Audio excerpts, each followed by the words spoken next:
Cam's Kitchen, Cam's Kitchen.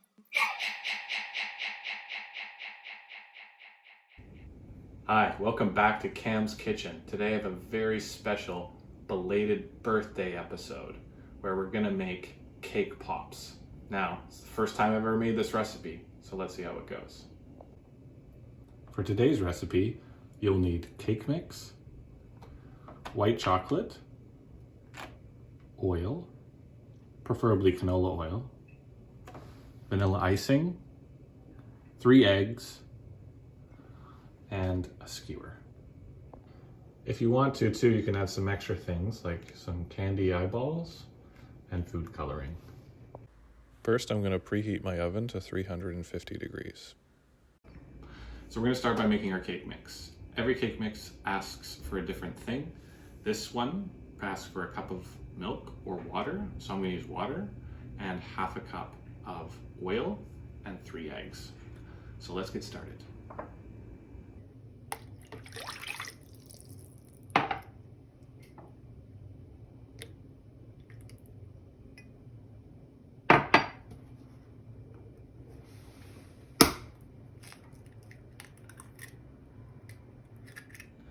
So pro tip, it's a good idea to crack your eggs into a separate bowl just to make sure that they are fresh and ready to go. You don't want to crack a rotten egg into your cake mixture.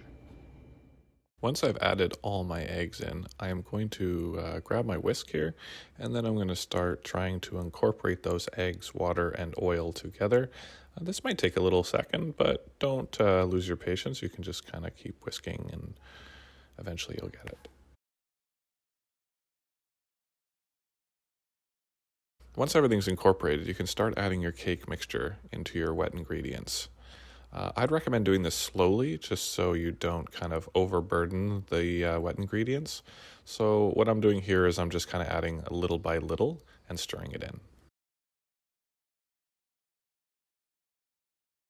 3 hours later.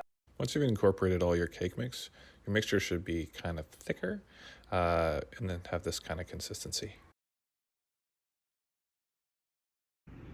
So first you're going to want to spray your pan. So I'm going to use some Pam here.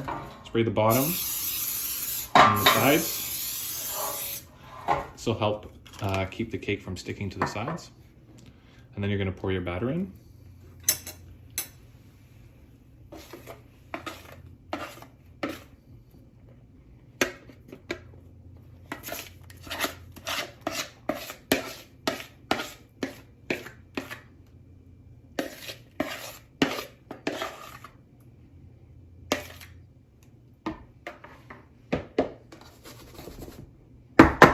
Once I put the cake into the pan, I'm going to put it into the oven for about 10 minutes or until it's golden brown.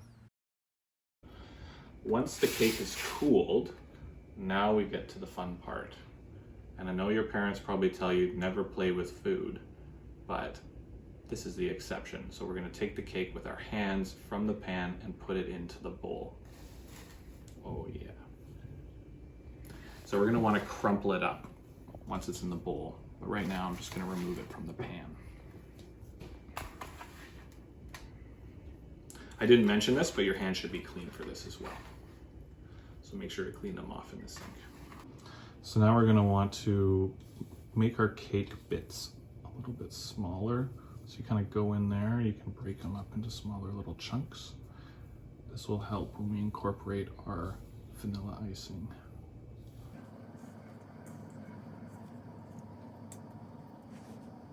Once my cake has reached a sand-like consistency, it's time now to add in my vanilla icing. So the package asks for about 100 grams, which I've measured out to be about 1/4 of the tin.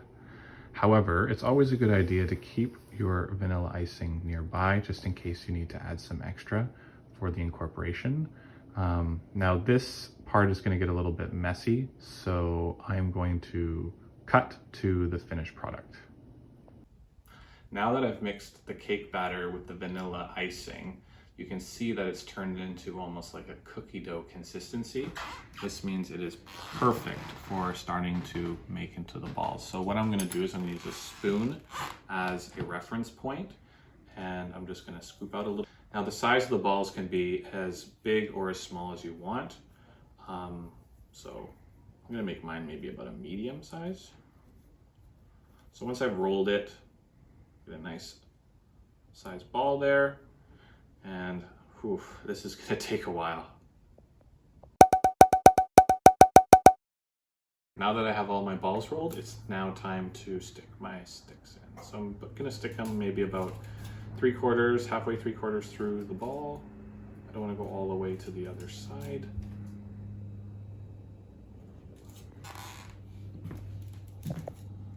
For this, we're using coffee stir sticks, but I think you can just use about anything. I don't know if I'd use a toothpick though.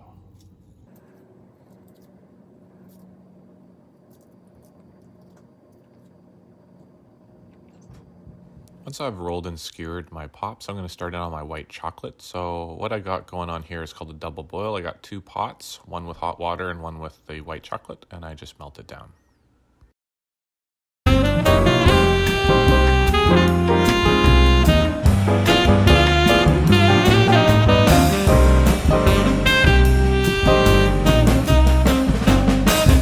Decorate one of the balls. So I'm going to use the white chocolate that I melted on the stove. I've dyed it red using red food coloring. It's more of a pink. And just while these balls are setting, I thought maybe what I'd do is just scoop the white chocolate onto the ball as a way to help keep it from breaking.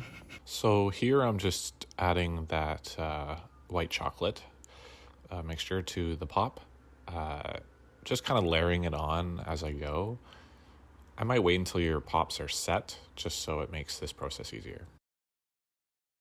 So I'm going to finish off my cake pop with a little decoration. I chose googly eyes, so I'm just going to stick them on right here.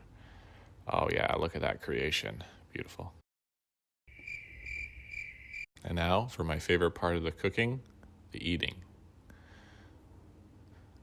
Just gonna try to pick it. Oh my, what a mess.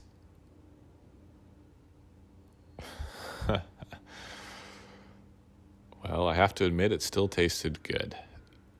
Wasn't bad.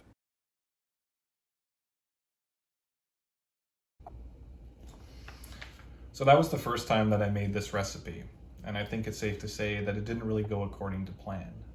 But that's okay, because I think we learned 3 good lessons from it. 1 is that sometimes learning can get messy, but that's just part of the process. 2 is that even though the learning can get messy, you still gotta have fun with it. And 3, that sometimes if it doesn't look great, it still tastes amazing. I hope you enjoyed this bake, because I sure did. Cam's Kitchen, Cam's Kitchen.